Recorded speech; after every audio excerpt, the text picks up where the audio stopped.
Yo, what's up, guys? Holding Attitude here, bringing you Fairytail anime review. This is episode 300 slash episode 23, depending on where you go to watch it. The title was Historia of Corpses. This was an insane episode. Just to get that out the way off the bat, things went from like good to worse to like OMG. Like, we have Natsu and Lucy continuing their fight with Jacob. And thanks to trickery on Lucy's part, she was able to basically stop Jacob from using his spatial magic. Because she tells him about Brandish and her, right-hand man is stuck in his orb. And he was like, I don't want to kill them because then I'm never going to hear the end of it from Demaria. So he summons them from the orb that he traps everybody in. And he releases them. And at that same time he does that, Lucy uses Gemini to copy Brandish right-hand man. And his magic, if you ever remember, is canceling other spatial users' magic. So she basically turned her Geminis into him to use him to block not just him, but also Jacob. So since Jacob magic got canceled, everyone that he had trapped in there in his spatial orb got destroyed, and then everyone came out. And everyone's praising Lucy and like, yeah, thank you. You had this funny moment with your Mavis in the background smiling, and next to her you have Natsu, and he's like, hoo-hoo, and his eyes are all big and glittery. It was hilarious, but kind of cute seeing that interaction between them. Then the Grandmaster tells him, you're supposed to be able to respect your elders. Isn't this the day of the of respecting your elders? So why don't you just get out of Guild Hall? And he turned into a giant. He picked up Jacob and he threw him out the guild. And Natsu started screaming, hey, don't destroy the guild more than you already have. And he was like, you should be one to talk. And he picks up Natsu, and he even throws Natsu outside the guild. But he throws Natsu outside the guild only for the purpose of letting Natsu go full power now. Because they stated if Natsu would have gone full power in the beginning of the fight, he would have just wrecked the whole guild. Probably with Jacob at the same time. So we see Jacob flying through the sky, and Natsu's following right behind him with a smile. And Natsu decided to go 100% and fill out all his anger. And he didn't just one-shot Jacob. He also evaporated a whole entire lake. And everybody in the guild freaked out like, what? Because they never noticed how powerful Natsu is. They know how powerful he is, but they haven't realized how extreme he can go when he's at full power. The only one who I've ever seen that would be his closest friends. Basically his main group. Jalal, Wendy, Ezra, Gray, Julia, and them. They know. But everybody else was like kind of clueless until they saw what he did to Jacob in the lake. And they all freaked out. It's like, what? Natsu could do this? Then after that, they're discussing, fixing the Guild Hall and the next plan. And it was brought up that August is coming soon. And he's known as the Calamity of Destruction. And Erin Brandish, she was being thanked by Natsu and happy for him reviving. Thanks to her ability. And she was like, don't be happy too much. Because August is coming in. There's no hope for y'all beating him. Now they keep on hyping up this August guy. So hopefully, he's pretty decent of a fight. But, so far all the Spriggans have been pretty powerful, but I want to see what this August guy can definitely do. But going on to that, we see the north side of Fiora, or Hogberg, I should say. And Gajo's group is there. If you don't remember Gajo's group, it's his Cat Panther Lyri, Elfman, his two sisters. So, yeah, it's those. 6 there. And they see a whole bunch of army coming to them, and they're like, oh, this is no big deal.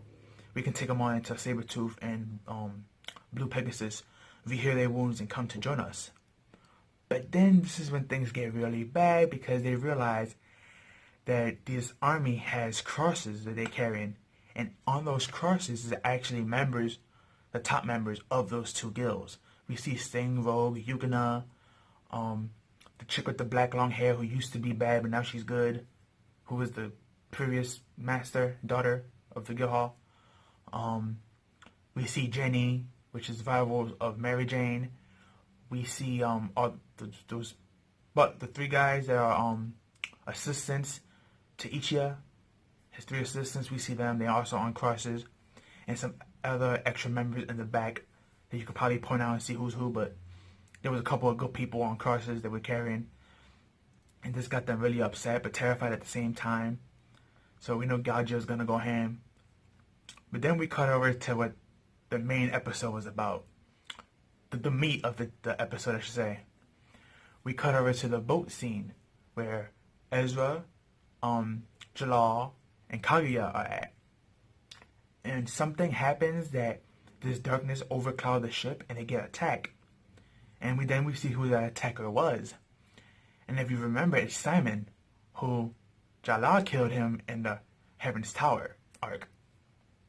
Towards the end, so it was like, how are you here? And Kaguya's happy because she's like, oh my god, my brother's here. But then Jalal was like, wait, don't go near him. He's not real. And she got upset at him.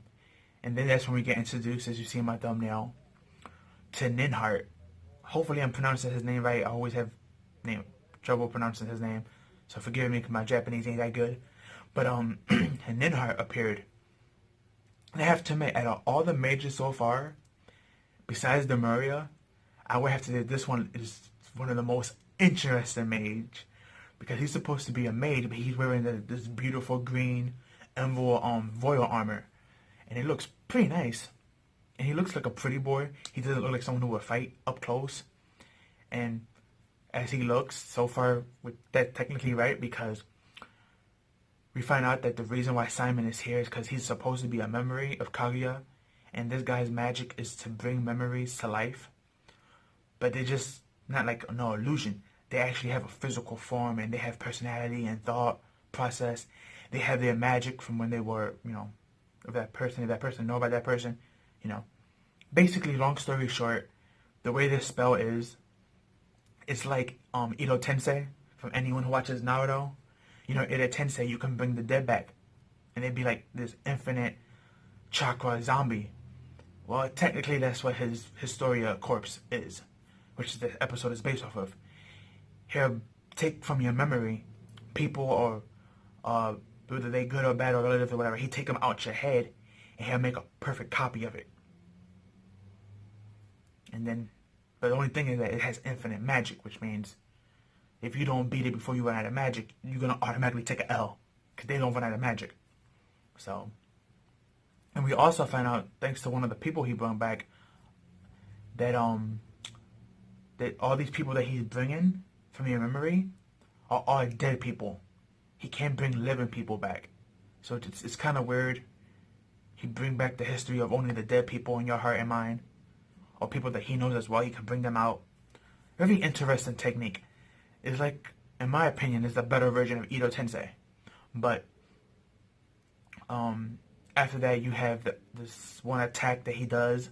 It looks like a gravity attack against Kaguya, and Jalal steps in, so they both get hit by it and they sink.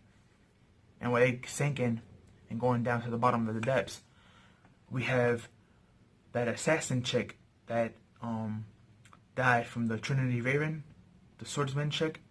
I believe her name is Itika. She comes back and she starts attacking Ezra. Then after that, Azuma, he comes back. And he was from Tenjavia Island. The island that Actilogia destroyed before we had that 7-year time skip. He brings him back. And if you don't remember, his magic is explosion magic, and there's like this ancient tree arc magic. Then again, he doesn't stop there. He brings somebody else back. He brings back Koya. I believe her name is pronounced. Forgive me, I'm butchering her name as well. But it's the demon chick that Ezra fought before, in the last arc, the terrorist arc. The one that if she hits you, she can like mess with your nervous system. So Ezra has to fight all 3 of these by herself in a bad condition. And she's even getting hurt and bleeding more. And they show it in this episode. So it's like, someone has to come and save her, because if not, she's not winning. Even though that's one thing I like about this. A lot of people like to complain about this arc, but there's a couple of good things about it. 1, you do see Fairytail people losing. 2, Ezra, I have to admit, she catches that L a lot. Like, people always say, oh, Ezra has too many wins. She keeps winning no matter what she does.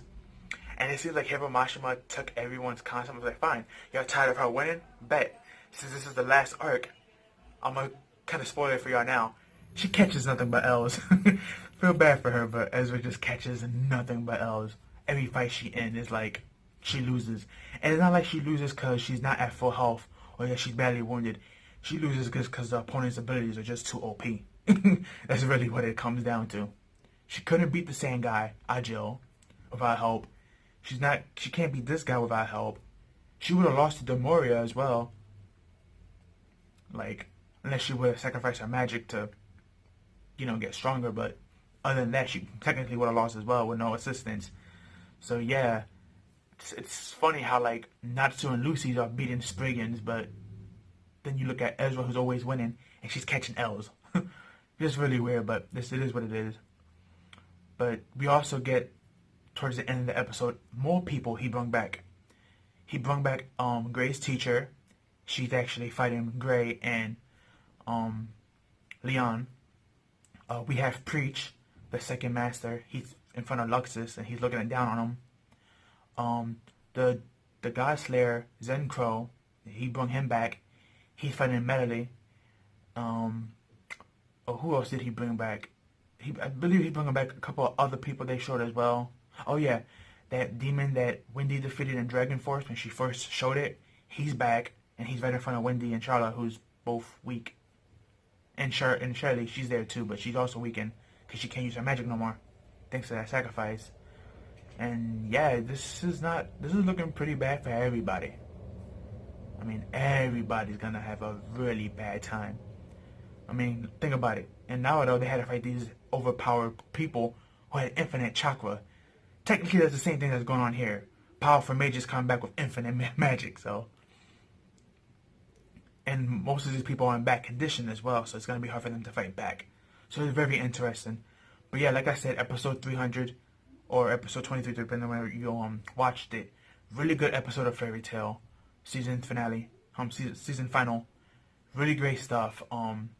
Can't wait to see more of Ninhart's abilities and magic, and can't wait to see him actually throw hands if he is that type of fighter. Can't wait to see what's gonna happen with Jalal, because Kaguya saved him even though she wanted to kill him or let him drown, but she decided not to because that would be bad, and Ezra and her brother wouldn't like that, so she's doing CPR on him, and that's how it ended. So we're not sure if they are gonna participate in the battle. I mean, Jalal got hurt pretty bad taking full force of that attack for her. Not to mention a chain fell on them at the same time, sending them to the bottom of the sea. So we may not see Jalal for a good couple of episodes. Unless some magical reason he just gets up and, or if someone with hidden magic passes by and helps him. But other than that, he's probably going to be out for a while. And Kaguya, I don't know if she's going to really be helpful to Ezra. I mean, gravity magic is a powerful magic, but at the same time, the three opponents that Ezra are fighting are no slouch. They're all like double S ranks fighters. Not to mention like 2 out of those 3 was technically an ass pull how she beat them. So, I mean, it's going to be extremely hard. And they're both in bad condition where these 3 are not. So, but yeah, great episode, great stuff. But tell me your opinions down below. Tell me what you like and didn't like about the episode. If you have not watched it, I advise you to watch it. If you watch it, go watch it again. Great episode, Fairytail. Like, comment, share, subscribe. Share with your family and friends. Don't forget to hit the notification bell to get more, because sometimes YouTube won't notify you unless that bell is hit. Also, like and share with family and friends. Follow me on Twitter, link down below. And I'll catch you in the next one. Peace out.